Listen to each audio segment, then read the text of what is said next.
Hello दोस्तों, welcome to my YouTube channel R K point of study. दोस्तों, आज के इस वीडियो में हम रियल नंबर क्लास 10th का पहला चैप्टर है वास्तविक संख्या। तो चलिए हम पहला चैप्टर स्टार्ट करते हैं। रियल नंबर वास्तविक संख्या लेक्चर 1 है। तो चलिए यहाँ पे पहले समझते हैं हम कि वास्तविक संख्या क्या होता है, नहीं कि रियल नंबर क्या होता है। तो रियल नंबर का परिभाषा हमने लिख रखा है कि परिमेय संख्याओं और अपरिमेय संख्याओं के समूह को वास्तविक संख्या कहते हैं। यानी कि वास्तविक संख्या परिभाषा में हम लिखा है कि परिमेय संख्याओं और अपरिमेय संख्याओं के समूह को वास्तविक संख्या कहते हैं। अब यहाँ पे सवाल उठता है कि परिमेय संख्या किसको कहते हैं और अपरिमेय संख्या किसको कहते हैं। तो आगे हम समझेंगे। यहाँ पे समझिए कि परिमेय संख्या जिसे P बटा Q के रूप में लिखते हैं उसे परिमेय संख्या कहते हैं। यानी कि यहाँ पे सीधे समझना है कि वास्तविक संख्या की परिमेय संख्याओं और अपरिमेय संख्याओं के समूह को क्या कहते हैं, वास्तविक संख्या कहते हैं। यानी कि 2/3 परिमेय संख्या, 75/√3 क्या अपरिमेय संख्या, -6 क्या है तो परिमेय संख्या, √12 की है तो अपरिमेय संख्या। चलिए आगे देखते हैं। आगे यहाँ हमने लिख रखा कि वैसी संख्या जिसका वर्ग यानी कि स्क्वायर हमेशा धनात्मक संख्या हो उसे हम वास्तविक संख्या कहते हैं। यानी कि कोई भी संख्या जिसका वर्ग हम करेंगे यानी कि स्क्वायर करेंगे तो वह धनात्मक यानी कि पॉजिटिव में आएगा तो उसे हम क्या कहेंगे, वास्तविक संख्या। जैसे कि हमने -5 हमने ले लिया, इसका अगर वर्ग करेंगे कितना आएगा तो 25 आएगा, प्लस में आएगा। तो -5 भी वास्तविक संख्या है। और ये अब देखिए यहाँ पे कितना आएगा 25, क्या वास्तविक संख्या। यानी कि कोई भी संख्या जिसका अगर हम वर्ग करते हैं तो वह अगर धनात्मक में आता है तो क्या होता है, वास्तविक संख्या होता है। जैसे कि अंडर रूट हमने ले लेते हैं कितना, अंडर रूट में हम क्या ले लेते हैं, जैसे कि माइनस ले लेते हैं 5 ले लेते हैं। इसका अगर हम वर्ग करते हैं तो कितना आ गया, यानी कि 5 प्लस में आएगा, क्या आ गया, वास्तविक संख्या आ गई। जैसे अगर अंडर रूट ले लेते हैं क्या चीज, 9 ले लेते हैं, ये माइनस में ले लेते हैं तो क्या इसका स्क्वायर करेंगे तो क्या आ जाएगा, ये प्लस में 9 आ जाएगा, यानी कि क्या हो गया, वास्तविक संख्या। तो वास्तविक संख्या का परिभाषा शॉर्ट में ध्यान रखना कि कोई भी संख्या उसका अगर हम वर्ग करते हैं और उसका वर्ग अगर धनात्मक आता है, पॉजिटिव में आता है तो उसे हम क्या कहेंगे, वास्तविक संख्या कहेंगे। आगे देखते हैं। चलिए आगे है परिमेय संख्या। परिमेय संख्या अर्थात रेशनल नंबर परिमेय संख्या। परिमेय संख्या का परिभाषा हमने लिख रखा है कि वैसी संख्या है जिसे P बटा Q के रूप में लिखा जा सके उन्हें हम क्या कहेंगे, परिमेय संख्या कहते हैं। यानी कि परिमेय संख्या का परिभाषा ध्यान में रखना कि वैसी संख्या जिसे P बटा Q के रूप में हम लिख सकते हैं जहां P और Q क्या है, पूर्णांक है एवं Q बराबर नॉट इक्वल टू 0 उसे हम क्या बोलेंगे, तो परिमेय संख्या बोलेंगे। यानी कि परिमेय संख्या का परिभाषा शॉर्ट में याद रखना कि वैसी संख्या जिसे P बटा Q के रूप में लिख सकते हैं और हर 0 नहीं होना चाहिए। हर क्या चीज, 0 नहीं होना चाहिए। अगर जिसका हर 0 हो जाता है वह परिमेय संख्या नहीं है। जैसे कि हमने यहाँ पे लिख रखा कितना, 2/3। देखिए इसको P लिखेंगे, इसको क्या से लिखेंगे, इसे 2/3 हमने लिख रखा है तो यहाँ पे इसको क्या लिखेंगे, P, और नीचे वाला को क्या लिखेंगे, Q। यानी कि P बराबर 2, Q बराबर 3। यहाँ पे Q बराबर देखिए 3 है, Q बराबर 0 नहीं होना चाहिए, यानी कि हर 0 कभी भी नहीं होगा इसका। जैसे कि हमने लिख रखा कितना, -3/4। यहाँ पे देखिए P कितना 3 है, Q कितना है तो 4 है, Q ने कितना 4 है। यहाँ पे हमने लिख रखा कितना, 0 लिख रखा, 0 कुछ नहीं तो नीचे 1 के ऊपर P कितना है, 0 है, Q कितना है, 1 है। यानी कि अंश 0 हो सकता है, मगर हर 0 नहीं होगा। अगर हर 0 हो जाता तो वह परिमेय संख्या नहीं होगा। जैसे कि 4/5 ले लेंगे, 6/7 ले लेंगे, कुछ भी ले लेंगे, खाली हर 0 नहीं होना चाहिए। हर जो रहेगा वो 0 नहीं रहेगा, हर क्या चीज, तो 0 नहीं रहेगा। बाकी जितना भी संख्या है उसे हम क्या बोलेंगे, परिमेय संख्या बोलेंगे, जिसे हम P बटा Q के रूप में लिख सकते हैं। चलिए आगे देखते हैं। आगे है अपरिमेय संख्या, यानी कि इरेशनल नंबर्स। यानी कि वैसी संख्या जिसे P बटा Q के रूप में नहीं लिखा जा सके उन्हें अपरिमेय संख्या कहते हैं, जहां P और Q एक पूर्णांक है और Q बराबर नॉट इक्वल टू 0 हो। यानी कि √2 है, √2 को हम P बटा Q के रूप में लिख नहीं सकते हैं क्योंकि √2 का वर्गमूल जो होता है 1.414 होता है, जो कि दशमलव में मान आता है। दशमलव में मान किसी भी संख्या का आएगा उसको हम P बटा Q के रूप में नहीं लिखेंगे। यानी कि अपरिमेय संख्या, पाए भी क्या चीज है, तो पाए भी एक अपरिमेय संख्या। यानी कि अपरिमेय संख्या का परिभाषा शॉर्ट में ध्यान रखना कि वैसी संख्या जिसका वर्ग हम करें यानी कि स्क्वायर यानी कि वर्गमूल निकालेंगे, जैसे कि अंडर रूट में मान लीजिए 36 है तो ये अंडर रूट से अगर बाहर निकल जाता है तो वो क्या हो जाएगा, परिमेय संख्या हो जाएगा। यानी कि अंडर रूट से अगर बाहर निकल जाता है तो क्या हो जाएगा, परिमेय संख्या हो जाएगा। परिमेय संख्या हो जाएगा। अगर अंडर रूट से, जिसे कि अंडर रूट 5 लिख देते हैं, ये अंडर रूट 5 से नहीं निकलेगा बाहर, ये क्या हो जाएगा? अपरिमेय, अपरिमेय संख्या, अपरिमेय संख्या। यानी कि अपरिमेय संख्या का परिभाषा शॉर्ट में ध्यान रखना कि वैसी संख्या है जिसका वर्ग यानी कि रूट से बाहर ना निकले, उसे हम क्या बोलेंगे? अपरिमेय संख्या बोलेंगे। यानी कि जिसका वर्गमूल ना निकल पाए उसे हम क्या बोलेंगे? अपरिमेय संख्या बोलेंगे। चलिए आगे देखते हैं। आगे है यूक्लिड विभाजन प्रमेय का, यानी कि यूक्लिड्स डिवीजन लेमा इसे बोल सकते हैं, या तो यूक्लिड्स डिवीजन एल्गोरिथम बोल सकते हैं। ये क्या चीज है? तो देखिए इसमें कहा गया कि दो धनात्मक पूर्णांक a और b के लिए ऐसी अद्वितीय पूर्ण संख्याएं क्यू आर विद्यमान है कि a बराबर बी क्यू प्लस आर, जहां 0 से greater than equal r greater than b, यानी कि b से बड़ा r नहीं होना चाहिए और r का जो मान रहेगा 0 के बराबर रहेगा या तो 0 से बड़ा रहेगा और b से छोटा रहेगा।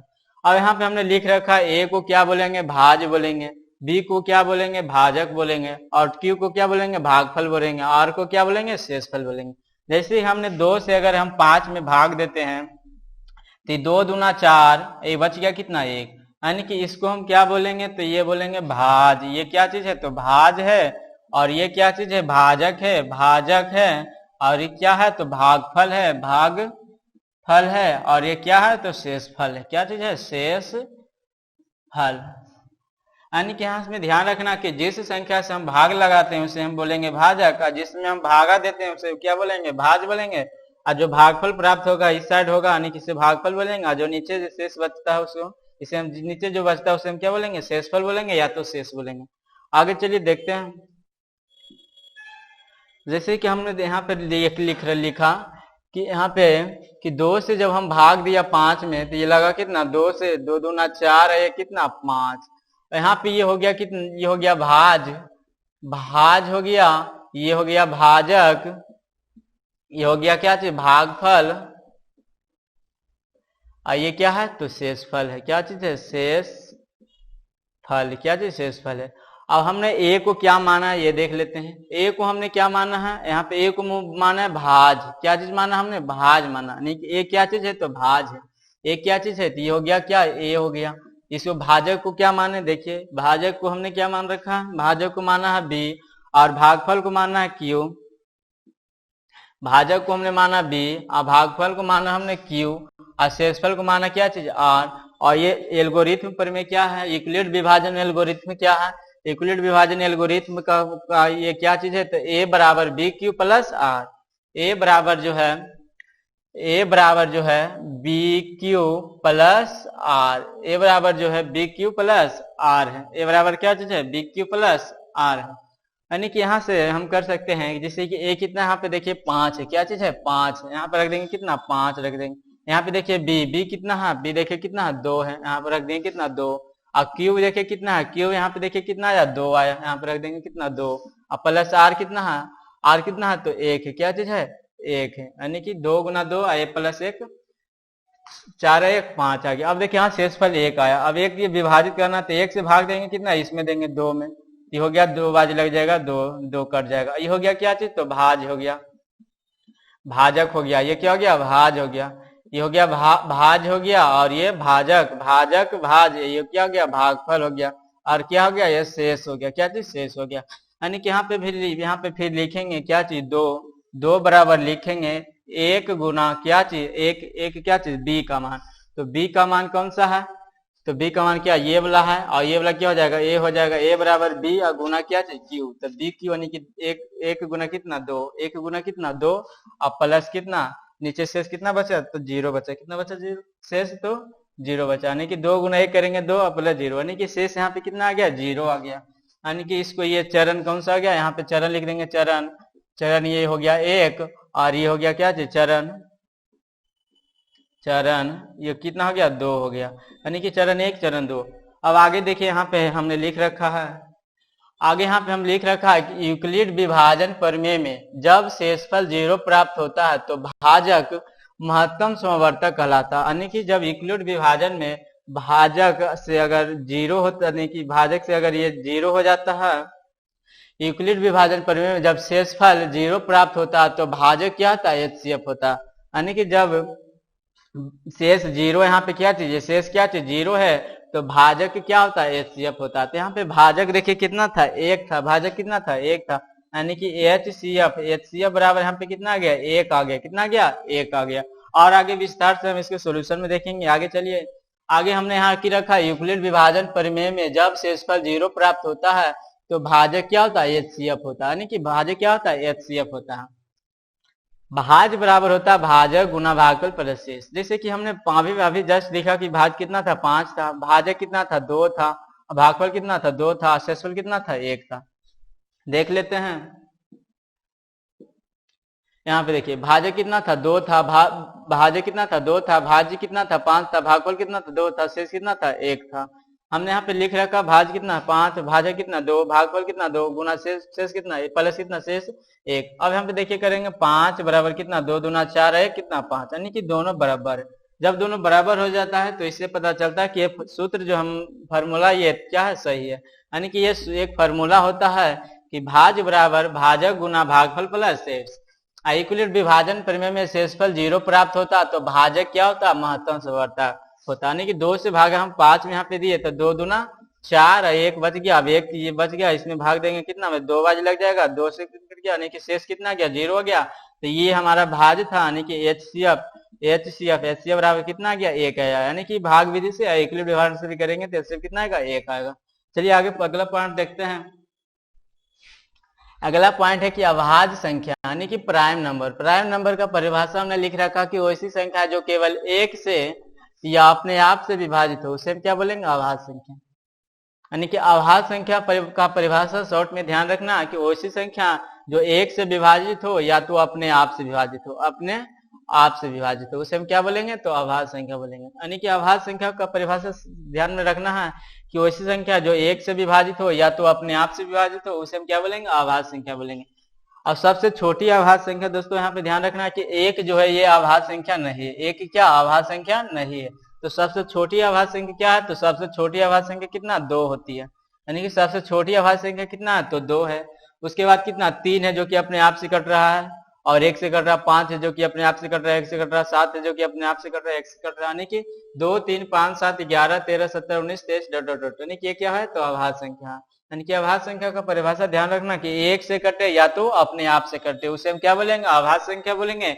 और सबसे छोटी अभाज्य संख्या कितना है, तो 2 है। और सबसे बड़ी अभाज्य संख्या ज्ञात करना संभव नहीं है। चलिए अगला पॉइंट देखते हैं, यौगिक संख्या। यौगिक संख्या यानी कंपोजिट नंबर। कंपोजिट नंबर यानी कि यौगिक संख्या। कंपोजिट नंबर का परिभाषा है कि वैसी संख्या है जो अभाज्य संख्या नहीं हो उसे हम क्या बोलेंगे, यौगिक संख्या। यानी कि यौगिक संख्या का परिभाषा शॉर्ट में ध्यान रखना कि वैसी संख्या जो अभाज्य संख्या नहीं हो उसे हम क्या बोलेंगे, यौगिक संख्या। अब या तो इसे इस तरफ याद रखेंगे कि यौगिक संख्या वैसी संख्या जो अपने आप से या 1 से या किसी और भी संख्या से विभाजित हो उसे हम क्या बोलेंगे, यौगिक संख्या। यानी कि यौगिक संख्या का परिभाषा में ये नहीं है कि 1 से कटेगा या तो अपने आप से कटेगा, इसमें 1 से भी कटेगा, अपने आप से भी कटेगा और किसी भी संख्या से विभाजित होगा तो उसे हम क्या बोलेंगे, यौगिक संख्या। जैसे कि यहाँ पे एग्जाम्पल में देखिए 6 हमने लिख रखा है, ये 2 से और 3 से विभाजित हो रहा है, 6 से विभाजित हो रहा है, अपने आप से विभाजित हो रहा है। 8 है, 4 से विभाजित हो रहा है, 2 से विभाजित हो रहा है, 8 से विभाजित हो रहा है, 1 से विभाजित हो रहा है। यानी कि ये अपने आप से 1 से और भी किसी संख्या से विभाजित हो रहा है तो इसे हम क्या बोलेंगे, यौगिक संख्या बोलेंगे। अगला पॉइंट देखते हैं। अगला पॉइंट हमने लिख रखा सअभाज्य संख्या यानी कि रिलेटिव प्राइम नंबर। यानी कि सअभाज्य संख्या रिलेटिव प्राइम नंबर का परिभाषा है कि ऐसी दो संख्याएं यानी कि 2 या 2 से अधिक संख्या जिसका HCF महत्तम समावर्तक 1 प्राप्त हो उसे हम सअभाज्य संख्या कहते हैं। यानी कि सअभाज्य संख्या का परिभाषा ध्यान में रखना है कि वैसी 2 संख्याएं या 2 से अधिक संख्याएं जिनका HCF क्या है, HCF सअभाज्य संख्या माने कि 2, यानी कि वैसी 2 संख्याएं जिनका HCF 1 प्राप्त हो। HCF क्या चीज, 1 प्राप्त हो। HCF क्या चीज, 1 प्राप्त हो उसे हम क्या बोलेंगे, सअभाज्य संख्या। यानी कि सअभाज्य संख्या का परिभाषा है कि वैसी 2 संख्याएं जिनका HCF क्या 1 प्राप्त हो उसे हम क्या बोलेंगे, सअभाज्य संख्या। जैसे हमने एग्जाम्पल में दे रखा है कितना है, तो 16 है और 9 है। अब जब हम 9 से भाग देंगे इसमें 16 में तो 1 बाज लगेगा 9, 7 बच जाएगा। अब यहाँ से 7 में देंगे 9 में 1 बाज लगेगा 7, 2 बच जाएगा। अब 2 से लगाएंगे 7 में 2 तिया 6, 1 बच जाएगा। अब 1 से लगाएंगे 2 में लग जाएगा कितना, 2 बाजे 2 कट गया। यानी कि HCF कितना आ गया, सी ऑफ, इसका एचसीएफ कितना आया 1। ये भाग विधि से आप लोग जानते होंगे, यानी कि इसका एचसीएफ कितना आया 1 आया। यानी कि वैसी दो संख्या जिनका एचसीएफ 1 प्राप्त हो उसे हम क्या बोलेंगे, सहवास संख्या बोलेंगे। जैसे और भी एग्जांपल ले सकते हैं, जैसे हमने ले लिया 4 5, तो 4 से भागा दीजिए 5 में, लग जाएगा 1 बाजी 4, बच गया कितना 1, 1 से लगाएंगे 4 में, 4 बाजी लग जाएगा कितना 4, यानी कि एचसीएफ कितना इसका आ गया, एचसीएफ कितना आ गया, एचसीएफ कितना आ गया 1 आ गया। तो इसे हम क्या बोलेंगे, इसे क्या बोलेंगे हम सहवास संख्या बोलेंगे। 2 3 ले सकते हैं, 5 7 ले सकते हैं, यानी कि वैसी दो संख्या जिनका एचसीएफ 1 प्राप्त होता है उसे हम क्या बोलेंगे, सहवास संख्या बोलेंगे। चलिए अगला पॉइंट देखते हैं। अगला पॉइंट है कि महत्तम समवर्तक, यानी कि एचसीएफ। एचसीएफ का परिभाषा हमने लिख रखा कि 2 या 2 से अधिक संख्याओं के अभाज्य गुणनखंडों में प्रत्येक के सबसे छोटे घात के गुणनफल को एचसीएफ कहा जाता है। यानी कि 2 या 2 से अधिक संख्याएं का अभाज्य गुणनखंड निकालेंगे और उसमें प्रत्येक में सबसे छोटे घात के गुणनफल को हम महत्तम समवर्तक यानी कि एचसीएफ कहते हैं। जैसे हमने यहाँ पे एग्जाम्पल ले लेते हैं, जैसे एग्जाम्पल ले लेते हैं 16 और 32 का। जैसे 16 32 हमने ले लिया, तो 16 का गुणनखंड करेंगे यहाँ से, तो 2 से लगाएंगे 8 दूना 16, 2 से लगाएंगे 4 दूना 8, 2 से लगाएंगे 2 दूना 4। यहाँ कि लिख यहाँ पे आ गया 16 बराबर आ गया 2 पे पावर कितना, तो 1 2 3 4 पावर, यानी कि 2 पे पावर 4। अब हम यहाँ पे निकाल लेते हैं 32 का, तो 32 का निकालेंगे तो ये 2 से लगेगा 16 दूना 32, 2 से लगाएंगे कितना 8 दूना 16, 2 से लगाएंगे कितना 4 दूना 8, 2 से लगाएंगे कितना 2 दूना, यानी कि यहाँ पे 32 बराबर हो गया 2 पे पावर कितना 1 2 3 4 5, 2 पे पावर कितना 5। इसको हम लिख सकते हैं 2 पे पावर 4 गुना 2 पे पावर 1। अब यहाँ पे देखिए, यहाँ पे देखिए हमको एचसीएफ निकालना, क्या चाहिए एचसीएफ। एचसीएफ में कहा गया कि सबसे छोटे घात के गुणनफल को, देखिए सबसे छोटा घात इसमें देखिए कौन सा 2 पे पावर 4 है, यहाँ पे 2 पे पावर 5 है, तो सबसे छोटा घात कितना है 2 पे पावर 4 है, और ये दोनों में कॉमन है। क्या चीज, तो दोनों में ये कॉमन है, दोनों में कॉमन है 2 पे पावर 4 पावर और सबसे छोटा घात। और कोई घात नहीं, इसलिए और कुछ तो है नहीं, तो इसमें गुना नहीं करेंगे। अगर और भी रहता और भी यहाँ पे फैक्टर रहता तो देखते हैं सबसे छोटा जो घात रहता है उसको हम गुना करके लिखते हैं। यहाँ पे तो और भी कोई भी फैक्टर नहीं है, इसलिए 2 पे पावर कितना, सबसे छोटा घात कितना 4 है, यानी कि यहाँ पे एचसीएफ कितना जाएगा 2 पे पावर 4, 2 पे पावर 4 करेंगे कितना आएगा 16 आएगा, यानी कि यहाँ पे एचसीएफ कितना निकल के आ गया 16 आ गया। और इसको हम विस्तार से सोल्यूशन में देखेंगे। चलिए अगला पॉइंट देखते हैं। अगला पॉइंट है कि लघुत्तम समवर्तक यानी कि एलसीएम। 2 या 2 से अधिक संख्याओं के अभाज्य गुणनखंडों में प्रत्येक के सबसे बड़े घात के गुणनफल को एलसीएम कहते हैं। यानी कि यहाँ पे देखना है कि 2 या 2 से अधिक संख्या, जैसे 2 संख्या ले लेते हैं कितना 16 और 32 ले लेते हैं, अभाज्य गुणनखंड करेंगे यहाँ पे 16 का, तो देखिए ये कितना हो जाएगा 2 से 8 दूना 16, 2 से करेंगे 2 4 दूना 8, ये 2 से करेंगे कितना 2 दूना 4, यानी कि यहाँ पे आ गया 16 बराबर आ गया कितना 2 पे पावर कितना आ गया 4 आ गया। अगर हम यहाँ पे निकालेंगे 32 का, तो निकालिए इस तरह से, 2 से लगाइएगा 16 दूना 32, 2 से लगाइए 8 दूना 16, और फिर यहाँ पे लगाइए 2 से 4 दूना 8, यहाँ पे लगाइए 2 से 2 दूना 4, यानी कि 32 बराबर आ गया कितना, तो 2 पर और 2 3 4 5, यानी कि 2 पे पावर कितना आ गया यहाँ पे 5 आ गया। अब यहाँ पे कह रहा है कि अभाज्य गुणनखंडों में प्रत्येक के सबसे बड़े घात के गुणनफल को एलसीएम कहते हैं। और इसमें देखिए सबसे बड़ा घात कौन सा, तो सबसे बड़ा घात इसमें देखिए 2 पे पावर 5 है, और इसमें कोई फैक्टर नहीं, इसलिए यहाँ पे एलसीएम एलसीएम एलसीएम बराबर यहाँ पे कितना हो जाएगा 2 पे पावर 5 हो जाएगा, इसलिए कितना हो जाएगा 32 हो जाएगा, यानी कि 32। एलसीएम कितना हो जाएगा 32 हो जाएगा, एलसीएम इसका कितना हो जाएगा 32 हो जाएगा। और इसको हम विस्तार से अब समझेंगे सोल्यूशन में। अगला पॉइंट देखते हैं। अगला पॉइंट है कि 2 संख्याओं का गुणनफल एचसीएफ गुना एलसीएम होता है। जैसे हमने अभी लिया 2 संख्या, कितना लिया 16 लिया और कितना लिया 32 लिया, तो एचसीएफ कितना आया 16 आया और एलसीएम कितना आ गया 32 आ गया। यानी कि 2 संख्या हमने लिया तो दोनों संख्या यानी कि 16 और 32। अब एचसीएफ निकाले तो 16 आ गया और एलसीएम निकाले कितना आ गया 32 आ गया। अब दोनों संख्या को जब हम गुना करेंगे देखिए सेम टू सेम आएगा, यानी कि ये सूत्र जिससे हमको पता चला कि 2 संख्याओं का जो गुणनफल होता है वो बराबर क्या होता है एचसीएफ और एलसीएम के बराबर होता है। जैसे ये क्या और एग्जाम्पल से हम समझ सकते हैं, जैसे कि हम एक एग्जाम्पल ले लेते हैं 4 और 6 का। तो 4 का जब हम गुणनखंड निकालेंगे तो ये देखिए 2 दूना 4, यानी कि 4 बराबर हो गया कितना 2 पे पावर कितना 2 हो गया, और 6 को अगर निकालेंगे तो ये देखिए 2 3 6, यानी कि 6 बराबर कितना हो गया 2 पे पावर 1 और गुना कितना 3। अब हमको अगर यहाँ से HCF पूछा जाएगा, HCF कितना है, HCF कितना है, तो हमने जस्ट पढ़ा कि सबसे छोटी घात, तो इसमें देखिए सब 2 पर पावर कितना 2 है, इसमें 2 पर पावर कितना 1 है, तो सबसे छोटा घात कौन सा 1 है, यानी कि 2 पे पावर 1 हो गया। और दोनों में कॉमन होना चाहिए, इसमें भी 2 है और इसमें भी 2, हमने 2 पे पावर सबसे छोटा घात कितना 1 था, 1 हमने लिख दिया। अब इसमें देखिए 3 है मगर इसमें 3 है, तो कहा गया है HCF का परिभाषा में कि HCF के कि दोनों में कॉमन होना चाहिए, तो इसलिए इसमें 3 नहीं है, इसमें 3 है, इसलिए इससे लिया जाएगा नहीं, यानी कि HCF कितना आ गया 2 आ गया। एलसीएम इससे लिखा जाएगा एलसीएम में कहा गया कि सबसे बड़ी पावर, तो सबसे बड़ा घात इसमें देखिए कितना 2 पर पावर 2 है, तो 2 पर पावर हमने 2 लिख दिया। और गुना देखिए ये 2 पर पावर 2 सबसे बड़ा घात ले लिया, तो ये तो छोटा घात लिखाएगा ना, और जो बच गया यानी कि 3 पर पावर 1 इसमें नहीं है, तो जो बच गया उसको ले लेंगे कितना 3 है, यानी कि 4 और 2 दूना 4, 4 3 आ गया कितना 12 आ गया। यहां से समझेंगे हम यहाँ से कि दो संख्याओं का गुणनफल, दो संख्या कितना लिया 4 और 6 लिया, यानी कि 4 गुना 6 बराबर HCF कितना आ गया, तो HCF आया 2 आया 2, और एलसीएम कितना आ गया 12 आ गया, यानी कि 6 चौक 24 और 12 दूना 24, दोनों क्या आ गया बराबर आ गया, यानी कि इससे हमको पता चला कि दो संख्याओं का गुणनफल बराबर HCF गुना एलसीएम, ये सूत्र होता नहीं कि ये फॉर्मूला होता, साबित सिद्ध है। एक ये ध्यान रखना दोस्तों कि तीन संख्याओं यानी कि ABC का अगर एलसीएम पूछा जाएगा तो हम उसको क्या करेंगे, ABC गुना कर देंगे तीनों संख्याओं का गुणनफल गुना HCF ABC का बटा HCF AB गुना HCF BC गुना HCF AC, यानी कि तीन संख्याओं का अगर एलसीएम पूछा जाएगा तो ABC गुना HCF ABC का बटा HCF AB गुना HCF BC गुना HCF AC।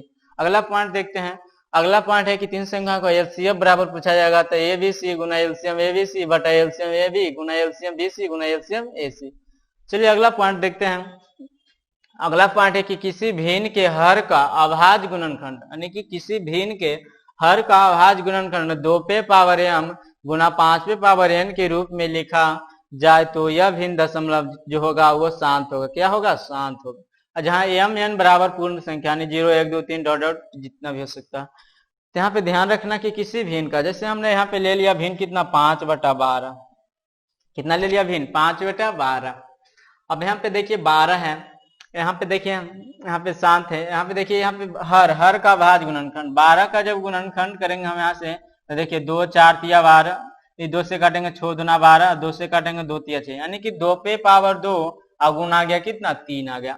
और हर का अभाज्य गुणनखंड होना चाहिए 2 पे पावर m गुना 5 पे पावर 5, यहाँ पे 2 पे पावर m तो है, यहाँ पे क्या आ गया ये 3 आ गया, इसलिए ये तो शांत होगा नहीं।